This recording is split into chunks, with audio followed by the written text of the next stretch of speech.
Happy weekend to all of you guys watching, and welcome back to a piece that is kind of a bit of odd news out there, but something I really just wanted to talk about on this channel, and that's why we have the Gamer Update. We can just talk about a bunch of random cool things. This series also brought to you by Thunderpick. Once a week, we break down Counter-Strike news, and in this particular piece, I wanted to share with all of you guys an interview we did with a former Counter-Strike pro, that being NaToSaphix. We have a full interview that we did with him as he critiqued CS gameplay, talked about Call of Duty versus CS, talked about RuneScape, a lot of great things, but he also talked about the Counter-Strike culture in Denmark compared to the rest of the world, which is a common stereotype if you guys are fans of CS.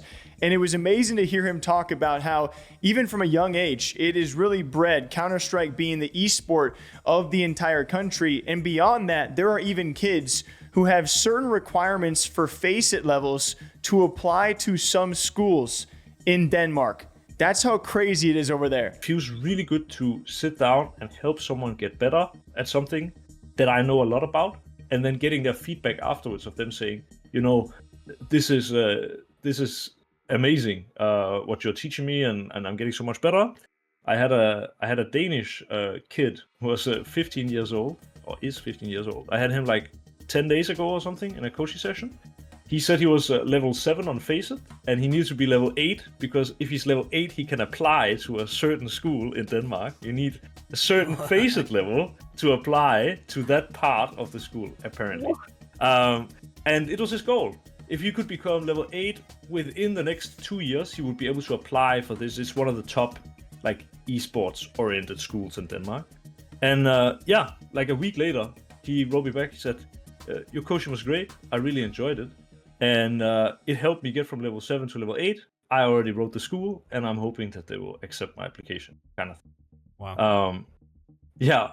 So it's just really very rewarding. I get. And he goes on to talk in further detail about this, and himself being a Dane, he now resides in the Netherlands. And so he kind of remarks about those cultural differences. I can show you guys from my own experience living in Iowa, of all places. Nobody in Iowa really knows much about esports pro players at that level. Like, we think we do, but we don't really. Like, if a Danish Counter-Strike pro player or any CS pro walked through the downtown we have in Iowa, I don't think anyone would bat an eye. But over in Denmark, you would be regarded as a celebrity. As he goes on to say, everybody pretty much knows who a team like Astralis is. It's just, I don't know. I love these kind of talking points. I don't know if you guys do. Comment and like would be awesome. But here's what NATO had to say about it. I really wanted to ask you, because you were born and raised in Denmark. Mm-hmm.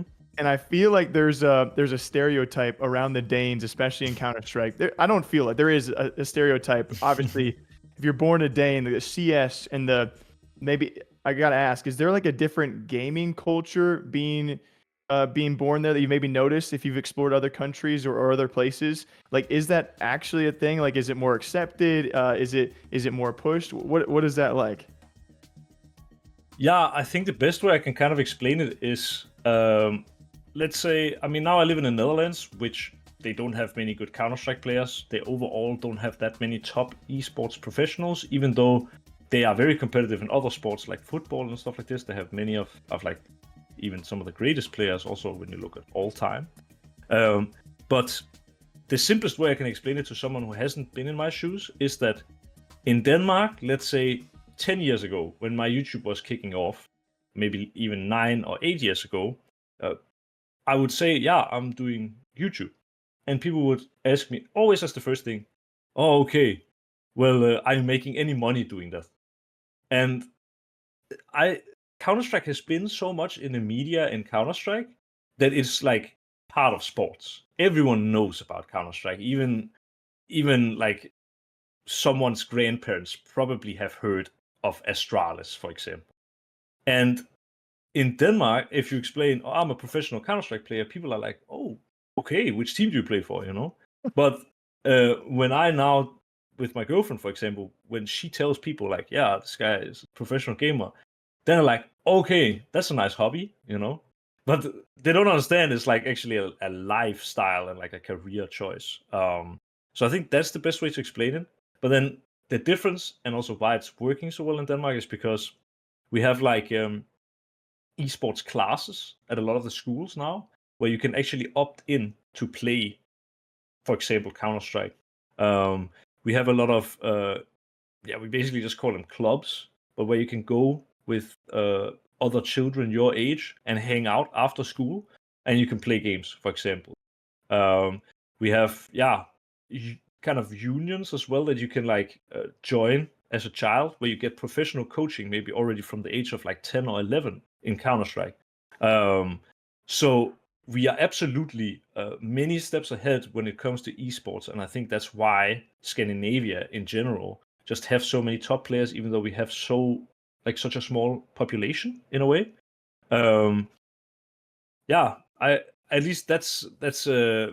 I heard one time that Jamaica, everyone who is from Jamaica, they go through like a running test when they go to school, and that's why they have so many good runners, because they just figure out, okay, who's the best, and then they work with those people.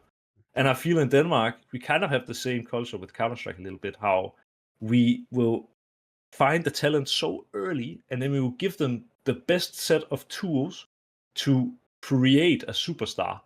And that is why people become it, because they get the proper guidance from a really early age.